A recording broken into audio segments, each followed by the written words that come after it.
Tuning into the Liberty Report. With me today is Chris Rossini, our co-host. Chris, welcome to the program. Dr. Paul, it's great to be with you.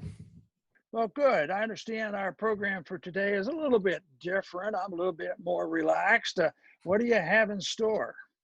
Well, we asked our many Twitter followers to send in some questions for another edition of Ask Ron Paul.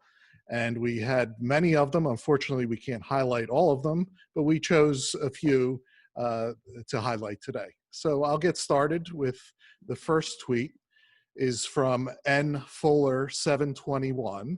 And he asks, what is your opinion on the Trump administration? Boy, that's an open-ended question. I have a lot of opinions about it. But I'd start off by saying that if you want to talk about the administration, you have to say compared to what? When the election was going on in 2016, it was always just back and forth, the quality of each candidate. And I made a statement back then that it was a contest between just who is the most hated person in the country. And of course, that was a little bit of hyperbole, but anyway, the person wants to know. And the truth is, I don't think anybody's positive about it. See, since I see things and libertarians see things mostly through philosophy, that it's hard to sort out. Because, see, even though the president is sympathetic sometimes to a libertarian idea, and sometimes he's not sympathetic to a libertarian idea, I don't think he's worrying about that. I think that the biggest job he had in 16 was pointing out some shortcomings of Hillary. And he did a pretty good job. I often thought that what he did in the campaign, the most important thing that he did was, challenge the whole system, including his opposition, with political correctness. I think that's one of the reasons that Trump got elected, because he was willing to just say things that people were thinking, about all the nonsense going on. Others would say, well, he goes a little bit too far.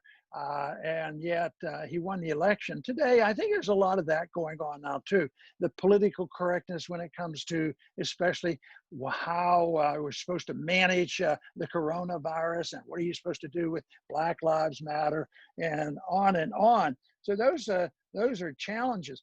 But if I looked at it in general, I would say that one place where he may well be more than a smidgen better than even Obama on foreign policy.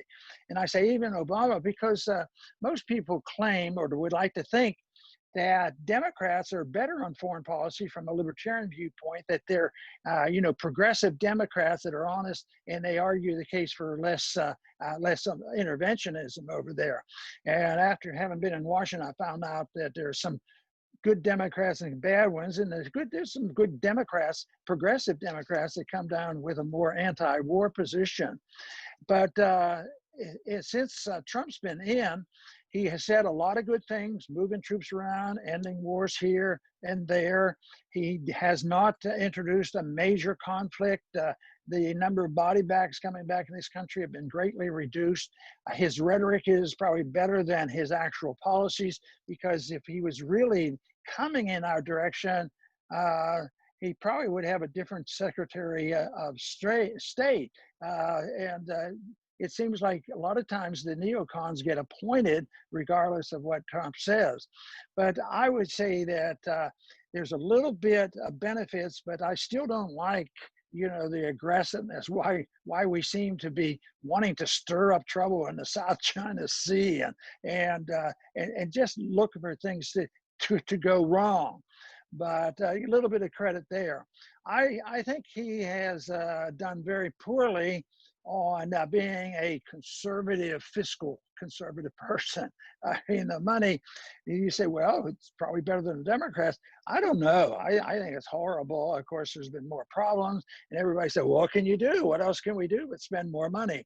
So he doesn't come from a position of saying the type of economy we want is one that the libertarians would be happy with. A lot less spending, the balance of budget and all these kind of things. I don't think that really enters his mind.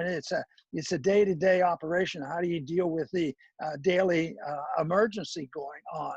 So the fiscal affairs is just atrocious, and therefore that raises the question: how does he get away with it?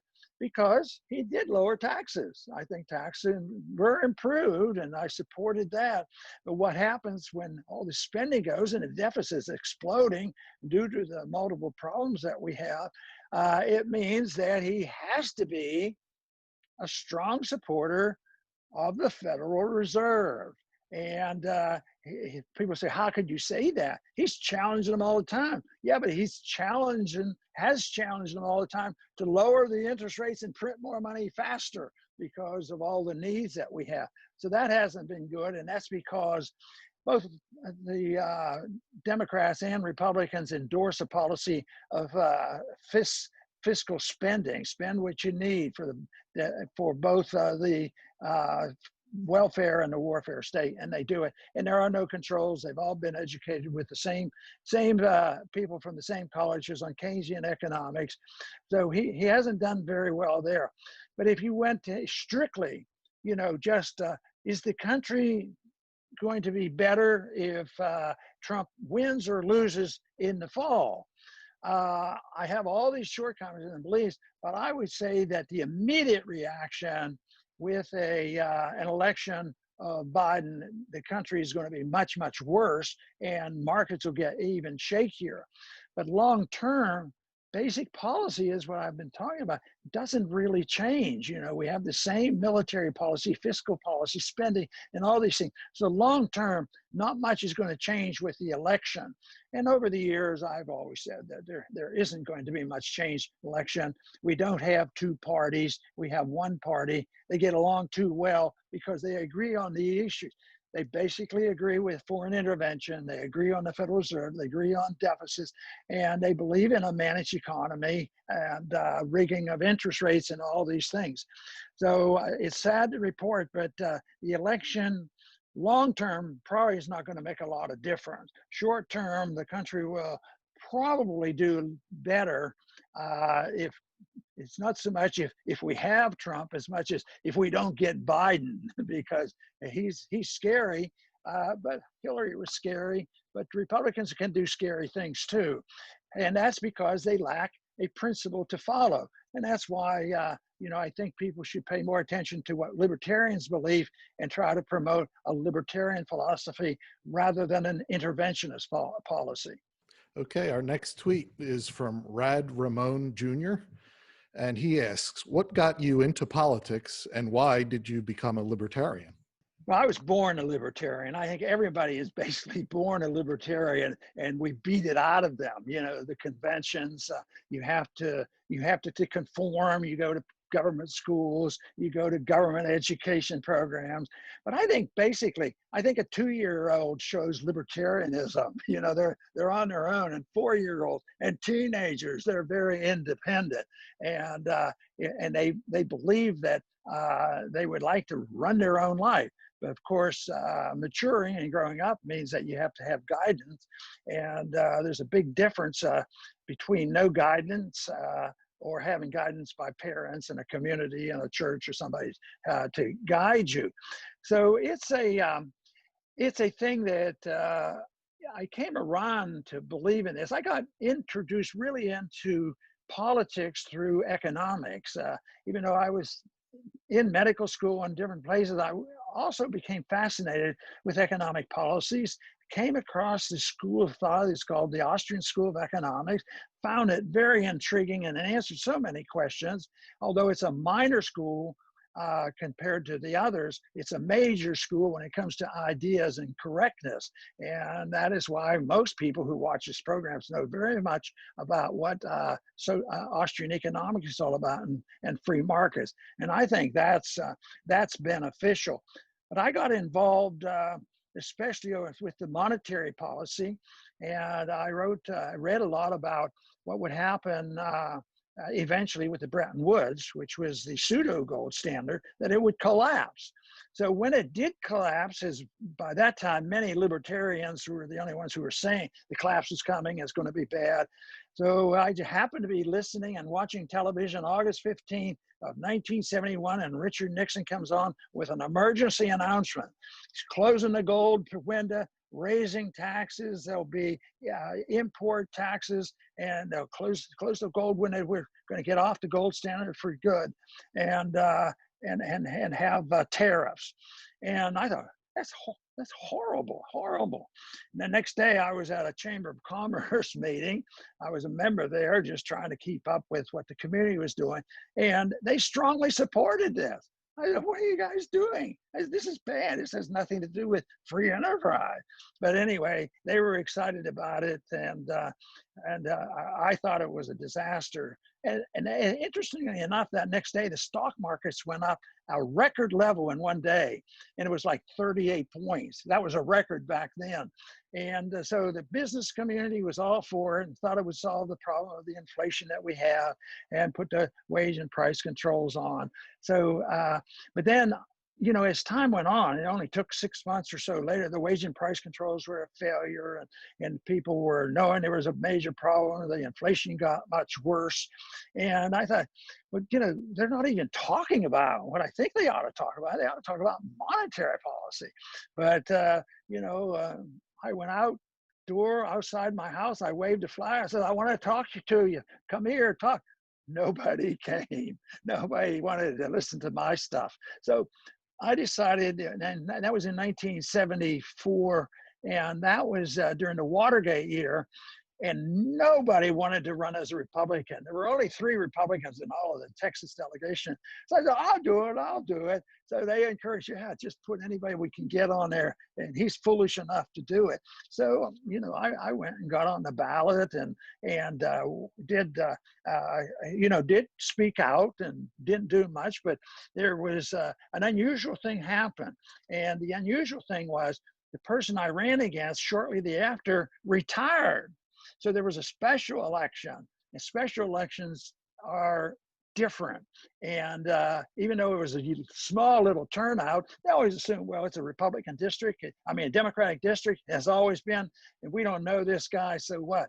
But things came together. There were more people that agreed with what I was saying, and we won that special election. So that's how I got involved. But I kept telling Carol, my wife, that I said she seemed to be worried about this, because she said, if you might win, and she said, this will disrupt the whole thing. You're in your medical practice, you're doing this.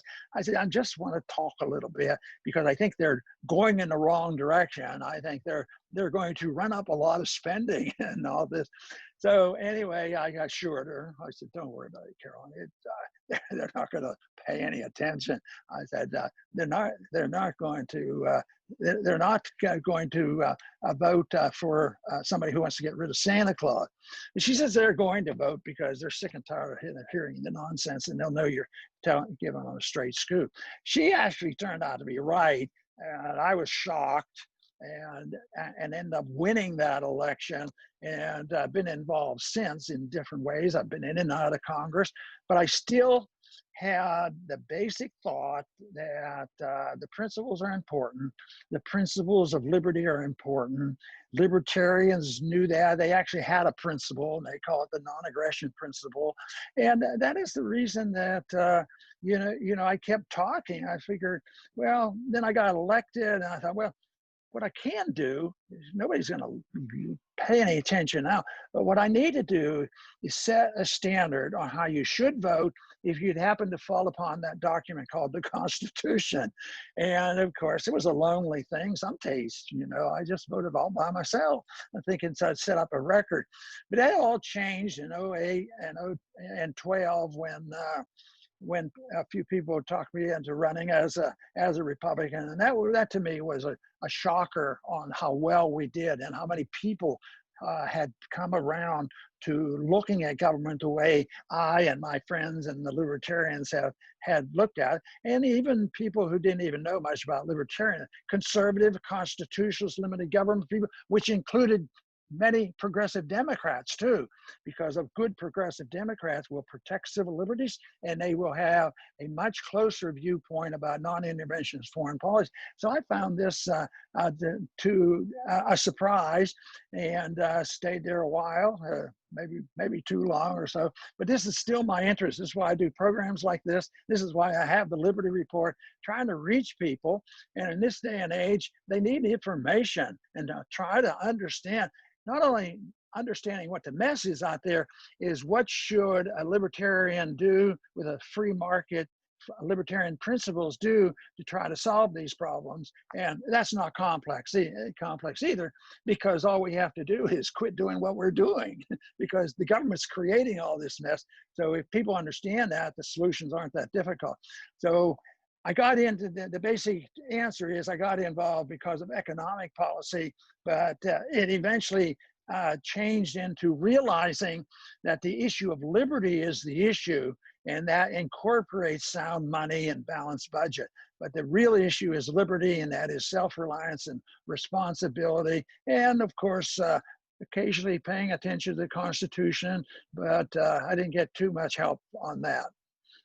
Those great stories, Dr. Paul, and we're all happy that Carol was right, that you would win, and you did. Okay, our next tweet comes from Lena Giaconda, and she asks, and this is a perfect question for a doctor, what is your opinion on vaccines for COVID-19? I'm very pessimistic about it.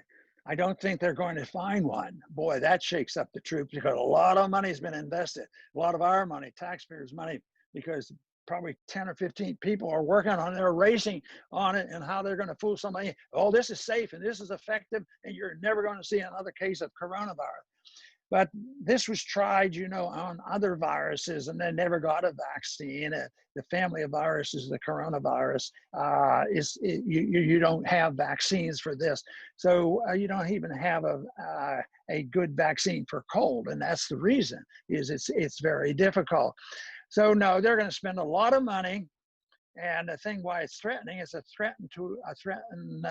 a threat to our liberties, because they're talking about mandates. Look at how many mandates we've had already, quarantines and not getting close to somebody, and you have to change the way you shake hands. You got to do this, shake hands with people. This is a total insanity, and now the numbers are coming out to support the position that this was all overhyped.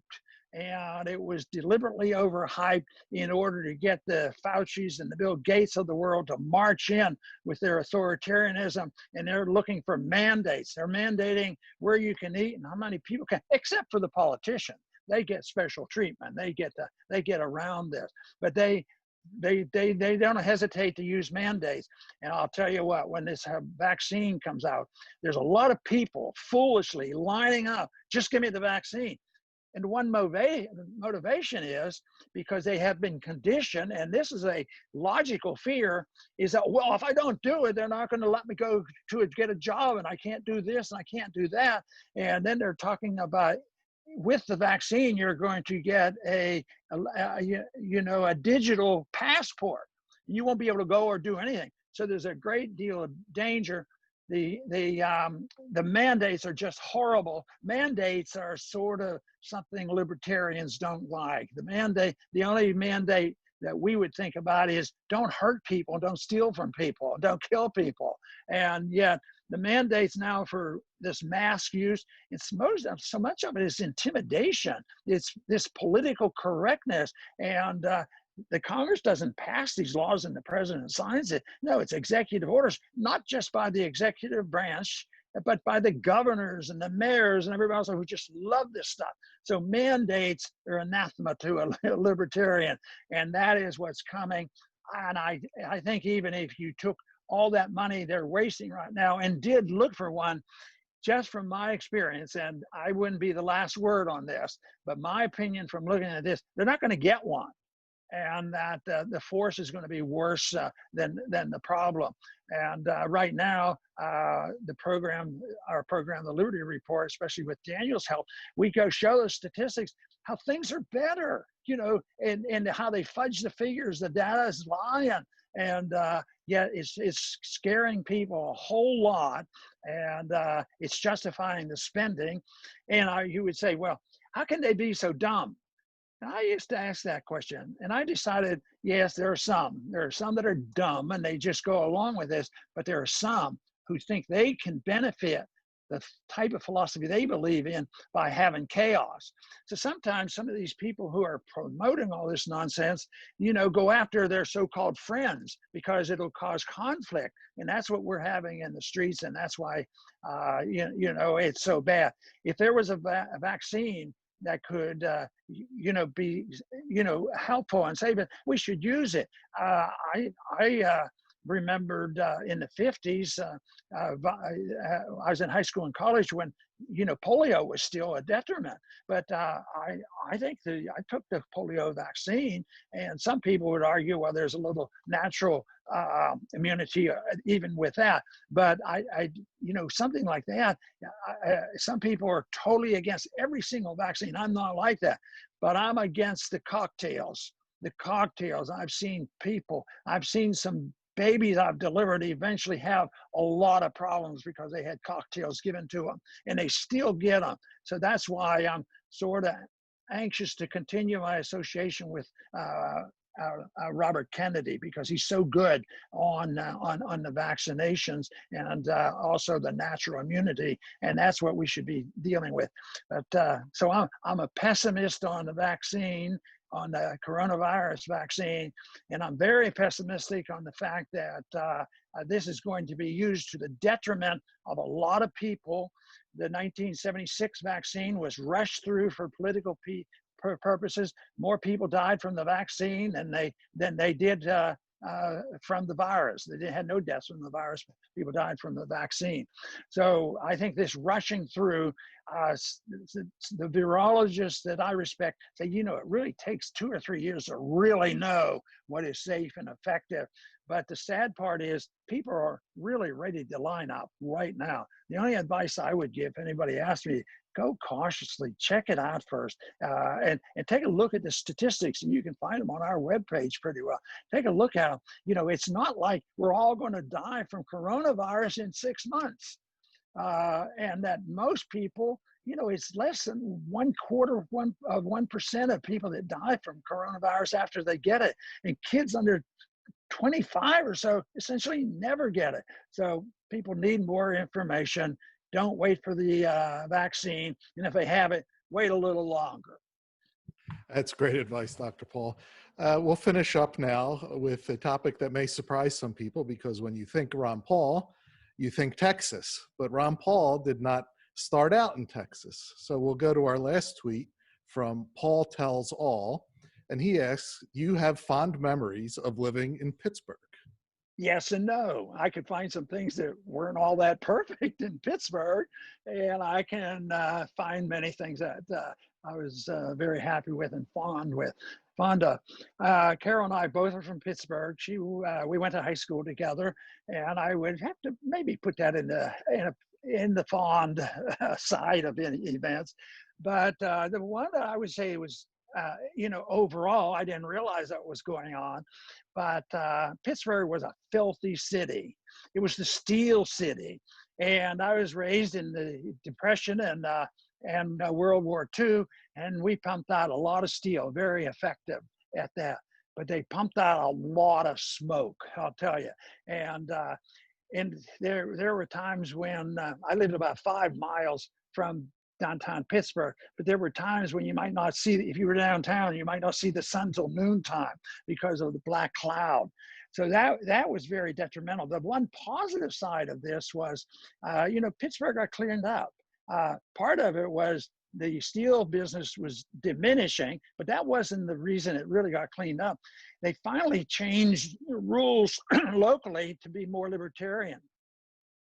At that time, there were no restrictions on how much sewage you pumped into the air, and there was no restrictions on the sewage you put into the rivers, both environment, home of sewage as well as business sewage, the steel mills. That was all, done, and it was filthy, but it got cleaned up and say, oh yeah, It probably got cleaned up because of the EPA came along. BPA cleaned up. No, it got cleaned up before the EPA came. The EPA, of course, has done some things, accidentally got it right, but locally, they had regulations that enforced the idea that you as an individual don't have a right to pollute your neighbor's air or water. And that's the basic principle. And until you had every single thing privately owned, and like in a libertarian society, you deal with this with local people, the local community, the people who have responsibility for that, and that happened, and it got cleaned up. So I basically didn't have a thought. I think of Pittsburgh as being a time when I do remember the tail end of the Depression, and that it wasn't a bother. I mean, people didn't have much, and we didn't have much, but nobody was worried about it. And then also it was World War II. I remember that very, very clearly, and learned some economic lessons there because there were wage and price controls, and the markets were weak, and there was a lot of that going on. So later on, I was able to apply some of the libertarian philosophy to the use of wage and price controls. And I got to thinking later on, they did that to make sure there was equal distribution because there'd be shortages. Yeah, maybe. But there were shortages, but when you put wage and price controls on and keep prices down low, you really increase the shortages. But if you have a crisis like a weather crisis or a government crisis or war crisis, and you do have a shrinkage of the commodities and of food and all, you want to have the best distribution method possible. And it should be the free market, not the government bureaucrats. They make everything worse. I think we can apply that to the well-intentioned people who said that we have to have the government take care of us and prevent us from getting coronavirus. Good intention, but look at the monster they gave us on lockdown. So it's one of those things that things got get worse with those kind of things. But basically Pittsburgh still stays in your mind as home. And we left Pittsburgh when I first was drafted into the military, and I was stationed in Texas, in San Antonio, during the Cuban crisis in 1962. And then they took me out of my residency, and then I went back to Pittsburgh and finished up my residency. So that took me up to 1968. But with a visit with my wife and us visiting and talking, we decided for different reasons, we're going back to Texas. And one of her arguments was, I like warmer weather. And I like raising kids where it's a little bit warmer when they all want to go out and get into the snow. But anyway, we decided we'd come back to Texas, and then we found Lake Jackson at that time. But I don't know whether I'm going to give the government any credit for this, because they dragged me to Texas. But it was the influence. We had been to North Carolina for medical school, part of a residency up in Henry Ford Hospital, then the military in Texas, and back to Pittsburgh, moving all the time. And we really had enough experience to know that we thought we'd like to live in Texas, and we've been very happy living here. We think about Pittsburgh.